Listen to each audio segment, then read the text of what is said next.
Welcome to the Market Mystics podcast. I'm Joshua. I'm Kim. Let's dive in. Hey everybody, welcome back. Welcome. We're talking about the video program that we use will auto suggest thumbnails for us, which we create our own thumbnails so we don't ever use them. But sometimes it takes screenshots of our faces mid-sentence, mid-word. Maybe you're yawning, you're doing something. It's just a very odd picture. It's like at the most inopportune time. Yeah. However, I'm someone who, all growing up and probably through adulthood too, I am a master at having my eyes closed in photos. Like, they're open all the time, except when you hit the shutter button and it just is. So I'm not really surprised by some of these thumbnails, but they are funny. Sometimes they're really funny. Yeah. And just we get our kicks where we can, I guess. It's true. What are we going to talk about today? I want to talk about contentment today. And I don't know if the right word is like the spirit of contentment or the spirit of discontentment, or if it is just an energy that's on it. I don't know. But I kind of want to talk about it in two different perspectives, because this is preliminary, like my opinion on this, and it's not 100% solid at this point, but from what I have observed, and as I've been thinking about this, I've noticed that contentment, whether being content or discontent, tends to breed change. And the way that change happens is so vastly different based on whether you're coming from a place of contentment or if you're coming from a place of discontentment. Then I would say neutrality, somewhere in the middle. It's not always stagnant, but I don't always see so much movement with that. Yeah. If you're just neutral. But I was thinking about, I'll just give like really quick intro to contentment and discontentment. I was thinking about being content in the spirit or with the Lord or with where you are, and how that can really start to open doors for new things or leveling up or things like that. I talked about in my journey months ago, like maybe it was called Kim's journey. I don't know. I talked about after my divorce, I got to this place with the Lord where I was like, I'm satisfied. Like, I don't need anything else. I don't want to date again. I don't want to get married again. Like, I don't need that. I'm so satisfied with you. And then the next sentence, he's like, no, you're going to get married. And I was like, no. It all worked out and it was great. But it was almost as though I needed to get to that place of contentment to have that door reopened. And to have that kind of lined out.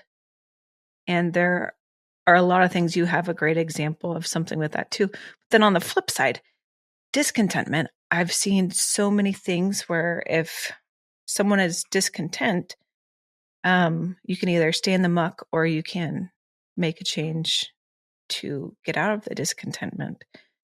But I want to talk about this later. I think there's also something that happens when communally, corporately, societally, a big number of people are discontent at the same time, and what that produces, I think that's also different. So that's the foundation. What do you think, Josh? Yeah, I mean, I'm glad you shared that, because when you first started talking, I was like, yeah, I almost might have said contentment and neutrality were kind of similar.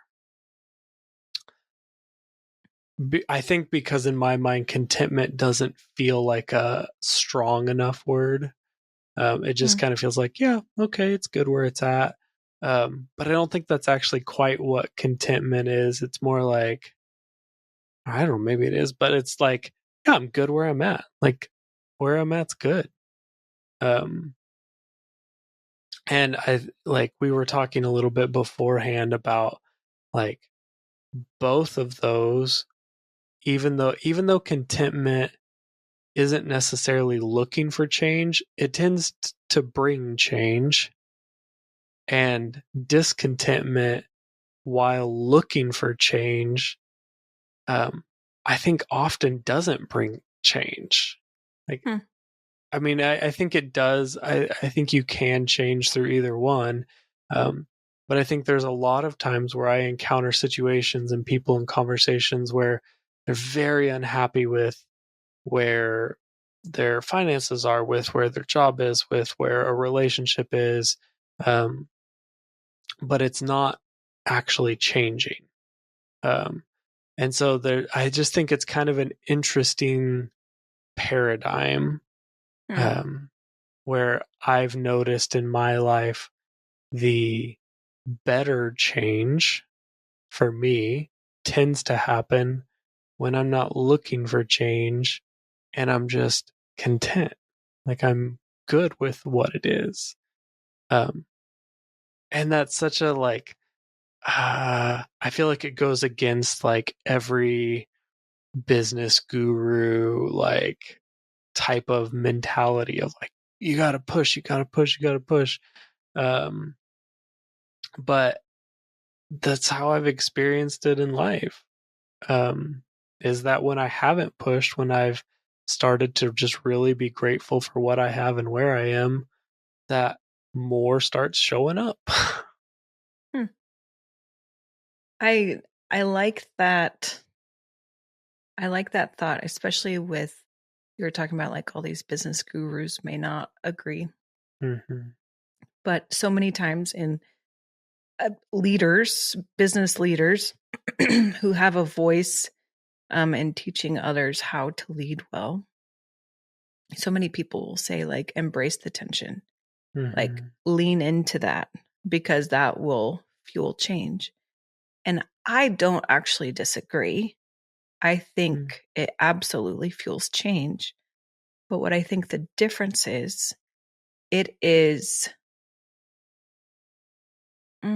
it's like being the change comes with being fueled by an emotion, by a feeling. It is, I don't know how to say this well, but it's almost like you're more prone to make a brash decision because of how you feel about something. And it may not actually be even in the top 50% of the best decisions you could make, like, or the best change that you could make. But it is a change nonetheless. Yeah. And so it may actually elongate the road to where you want to get and where you can find contentment. It may make it actually harder to get there if you allow that to be the fuel for change. But on the flip side, when you get to a place of contentment, essentially you come into that place of rest. Because to me, contentment feels like rest. I don't know if you agree. Yeah. And when you're at rest, you don't have to force anything. And so then when the right thing comes along, you'll know how to grab it. Yeah. And you don't have to force something. You don't actually have to lean into some tension to get it. All of a sudden, it's just there and available. Yeah. And it's so different, but they both lead to change. Mm-hmm. Yeah, I think as you're talking, I'm realizing like, okay, there's a difference between contentment and like complacency. Because I think that's what like the business gurus are trying to help people avoid is like getting stuck. And so you're using that emotion, which is just energy. You're using that energy to create change, which is totally possible, and you can totally do that. And I don't, like you said, I don't even think it's wrong.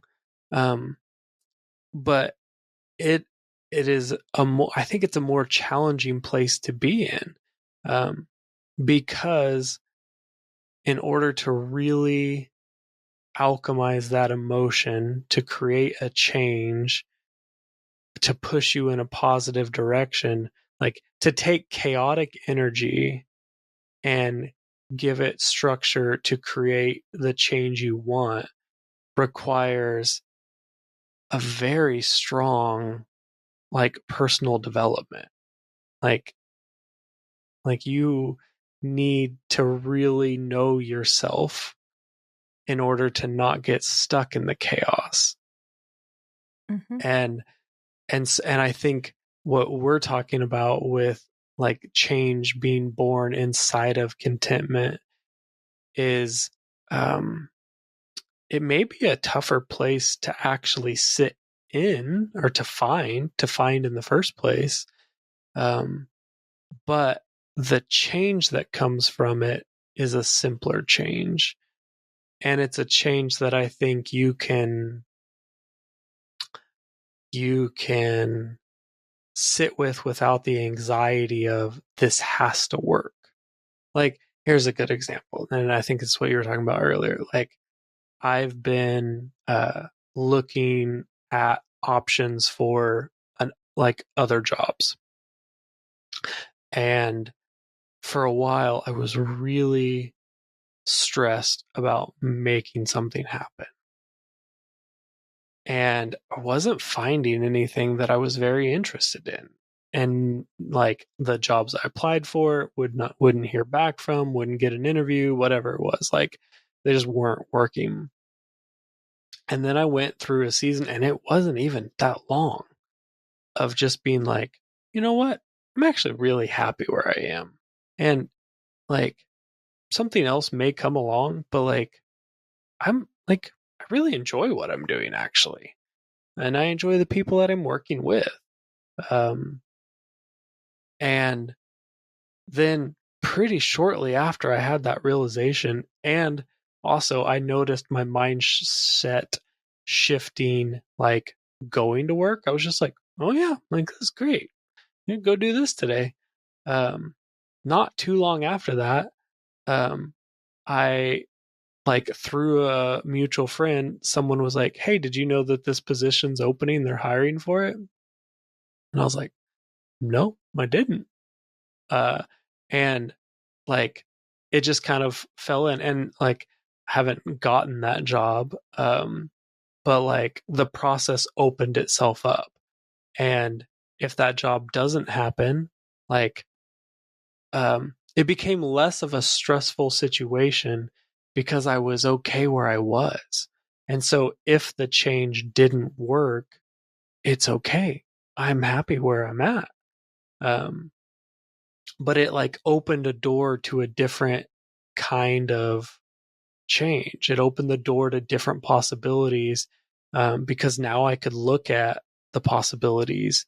My wife, Bree, has said this since I've known her, but she said abundance in her life means having more than two choices.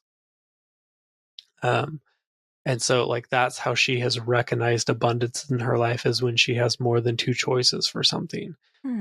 And like, I think that's a great way to look at it. And I think that's something that is very hard to find outside of being happy where you are. Because if you're not happy with where you are, generally the first possibility of change that comes up is the one that you're going to reach for, because it's different than where you are. And anything different than where you are, if you're unhappy with it, is probably going to feel like hope. It's probably going to feel like hope. But really, what this speaks to is what's going on inside of you. Like, are you chaotic inside of you, or are you happy with you and where you are? I really think almost everything in life happens inside out. So I think you learn to govern inside out. I think life happens to you inside out. And if you are content and enjoying you where you are, I think it opens up possibilities for you to expand to new things you didn't know were possible. And also, like, you can use the chaotic energy of being discontent to drive change. There's people who are so unhappy with their body that they like really push themselves and totally transform their bodies and their lives. But there's also a lot of people who are very unhappy with their body who really push themselves to do something different. And before too long, they're back where they were the first time. And I think generally that is what's bred through uncontented change is the same or worse situations. Not always. It's definitely not always. It's not 100% of the time, but it's not 0% of the time either. And I think with contented change, it's a higher percentage that you're actually really happy with the change and that the change is lasting. Yeah, I think that was a really good example of wanting to make a change in your body. Mm-hmm. I have gone through that, and I've done it from two different perspectives too. I can tell you that with that, if you do it out of discontentment, from personal experience, you can cause more problems than you started with. Even like just within your own being. Like, does your body trust the rest of you to make a good decision on its behalf, or are you punishing it for not being how your mind thinks it needs to be? Yeah. Or for not being a reflection of how you've seen it in the spirit, or whatever that might be. On the flip side, when you start initiating change in your body because you love your whole self and you want to see it come in line with who you are really made to be, and you love yourself into change, completely different. Mm-hmm. Completely different. And your body will respond differently. It won't buck against every change that then you try to implement. You know, and it's wild because you might start looking in the beginning, you might look very similarly. And in the end, you might have a result that on the surface looks very similar, but the in between really defines the energy that's going to be carried with that, how long term that is, and if there's been destruction happening along the way. Mm-hmm. And it's wild, but we talk about this often, maybe not often enough on the show. But I mean, I really believe that there are more than one part of ourselves, you know. Mind is part of the soul. Body, soul, spirit, right? Mm-hmm. And then Dr. Farney, who comes on sometimes, would also add in the heart to that. Mm-hmm. I tend to go with the three, but they're not, those three parts of me are not always in agreement. And I've went a long time with like not allowing my body to be healthy or loved, essentially, but trying to force it into that. And I'll tell you, it doesn't feel good. And having to go and reconcile that is a longer road than I ever wanted to have to take. Yeah. Yeah. I don't know the exact words for it, but you know, like the Bible talks about strife to inner rest. Like it's clearly not an easy place to get to or probably to stay in. But I think it's like you said, it's easier on your body when you're making changes from a contented place. And I just think about like all the science and things that come out of like, yeah, the actual emotional weight that your body carries through life has a massive impact on your physical and mental health. Mm-hmm. And so, like, the reason God is telling us to strive to enter rest is because it's one of the keys to immortality. Like, it's one of the keys that will help you get a longer, happier, better, more fulfilled life if you can find that place. And I know from my life, even the moments where I've only found it for a few hours or a few days or maybe a few weeks at a time, like those times are like a breath of fresh air. It's like, oh, like I feel lighter, I feel happier, and it's like, um, and then like sometimes my brain goes into like, oh, am I just ignoring what's actually going on? And it's like then I, have to like fight to get back to that place. But there is something about being in that place that I think opens the door to immortality, that opens the door to a better life if you can learn to live in. I mean, I think rest is the word the Bible uses. Content is the word we're using right now. I think it means a very similar thing in the context we're using it in. Yeah. I love that you brought that up. Because I was just imagining, and I think this is how I tend to operate. I wonder if others do too. It sounds like you kind of do too. I think most of us probably reside mostly in a state of neutrality, or somewhere around there.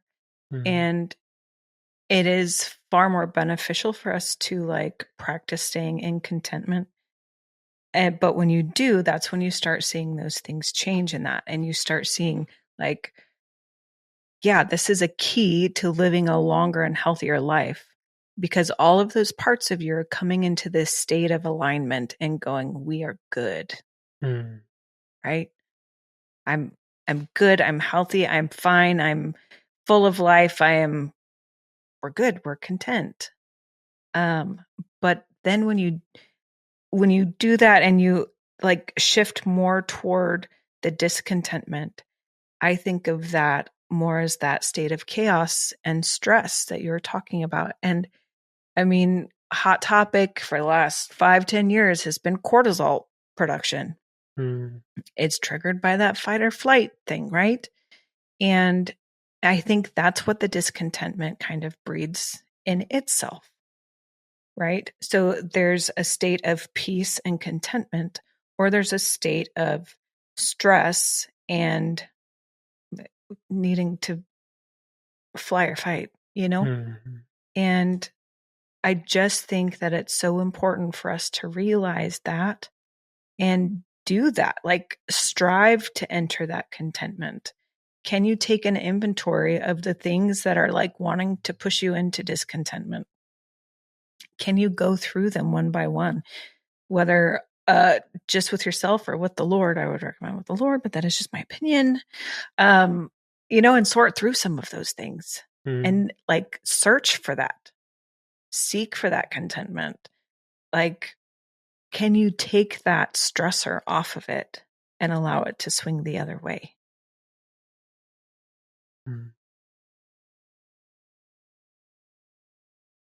It's a really good topic. Yeah. Go ahead. I was just going to say, when you told me about it earlier, I was like, yeah, I don't know what my thoughts are exactly on this, but I'm sure we can make something out of it. And now I'm like, oh yeah, this is great. I guess. That's so funny. I do want to get into really quickly, we don't have to spend a lot of time on it, corporate discontentment. Yeah. Like pooled discontent energy. Kind of like the world right now. Kind of like the world right now, kind of like our country right now. Our last episode was on the election. So that happened 2 days ago. And I mean, the United States where we reside, I know we have people who listen from other places and maybe you don't feel it as much there, but I've had people this week from other countries, like someone in Saudi Arabia the other day asked me like, oh, what about the election? What do you think is going to happen? Like that energy is spread out. Yeah.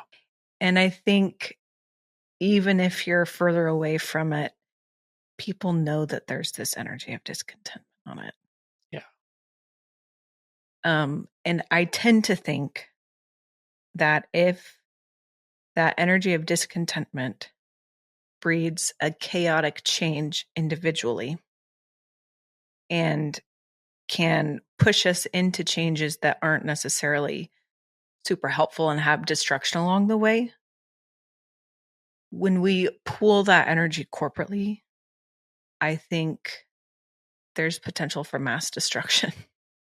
Yeah. I mean, Yeah. not to be all doom and gloom, but honestly, if there's not a good and healthy direction with where that is being directed, it could potentially cause implosion, explosion, all the implosions. All the plosions.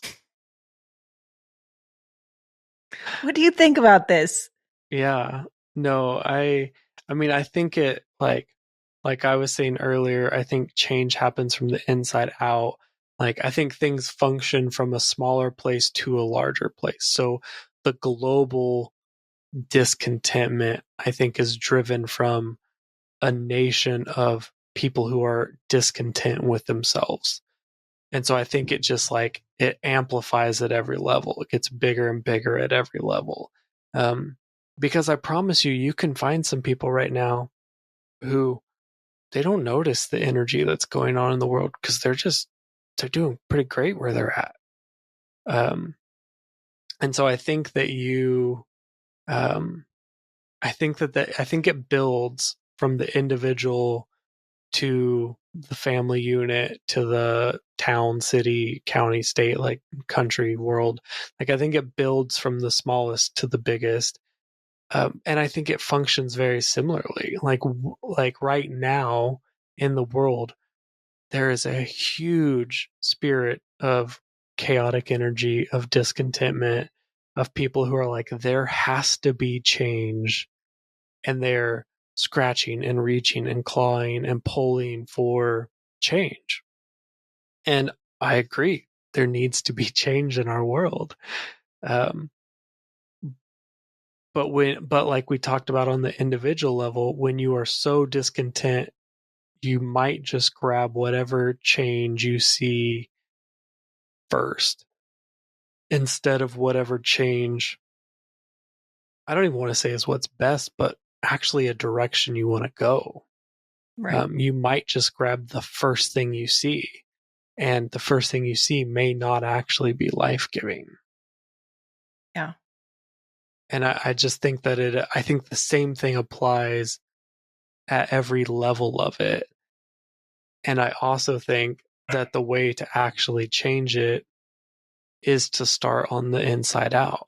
Like, I think as a nation, if we started teaching people how to be in rest, how to be grateful, how to be happy where they are, that it would breed that within bigger and bigger and bigger sections and sectors. And then we could probably like actually um, I think contentment is a way of zooming out. Like if you're discontent, you're probably hyper focused on what you're discontent about.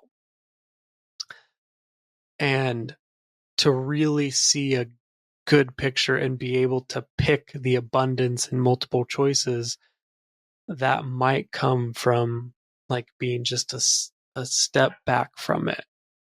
I don't know. What do you think about that? Yeah, I mean, I had never thought of it like that, and I don't think I disagree. I don't know that I feel like I need to chew on it a bit, honestly. Um, because I think it's very macro, but I also think it's very micro. I'm just going to say that too, because I think if we can find contentment even with some very small things, um, I don't I don't know, something like maybe having a simple dinner instead of having an elaborate 10-course meal, right? Can you find contentment in the bread and the piece of cheese and the piece of meat and the 2 grapes or whatever it might be. Because it's still filling your belly and it's still nourishing you. And can you be content with that? Because it's actually what you needed, as opposed to, well, I didn't get all of the everything, so obviously this was a terrible day. Right? Like, I think there's some micro in that too. But finding that contentment in even the very small things can then inflate to being able to find contentment in some of the bigger things. And I think that's what rest breeds, honestly, is it will multiply and it will expand your vision. It will then become this macro thing. It is the wide view. But I also think that sometimes the minutia on the other side, you're so discontent with this one thing, then it will then conflate to be you're discontent with everything because this one thing is terrible. And so if you can't zoom out and see that, oh, this is just a sliver of my whole life or of my existence in this moment or whatever, I think it's easy to get super hyper focused on one element when 99% of it might actually be good. Yeah. Right? No, I think it's like the headache. Exactly true. You know, you get a headache, but the rest of your body feels good. Like, you don't focus on the rest of your body feeling good, right? You focus on the headache. It's the thing that's screaming at you. I don't know. I think it's different perspectives. And can you take both? You know, can you zoom in when you need to zoom in, and can you zoom out when you need to zoom out, to gain that and to kind of get recentered on what you actually want to be focusing on? Yeah, no, I think that's exactly it. Yeah. Okay. Well, I would love to hear from anyone who has an expanded perspective on this. We're 2 people just kind of mulling through these topics, and I only have the experience that I have, and you only have the experience you have. But together we have multiples, and I would love to hear if anyone else has another perspective on this. Truly. Yeah, I agree. Cool. Okay, well, thanks for joining us today. Josh and I were just talking about we're working on some new bonus content coming soon. So be watching for that. And if you're thinking to yourself, what the heck is bonus content? Hop over to YouTube, sign up to be a member, and you'll get all the bonus content, past, present, and future. That's it. All right. Thanks, guys, for joining today. Hey, thanks for listening. Keep up with us along this journey by liking, subscribing, and becoming a member through YouTube. Members get exclusive access to bonus content with our guests, deeper dives into topics, and a look into other projects. We're glad to have you here. See you next time.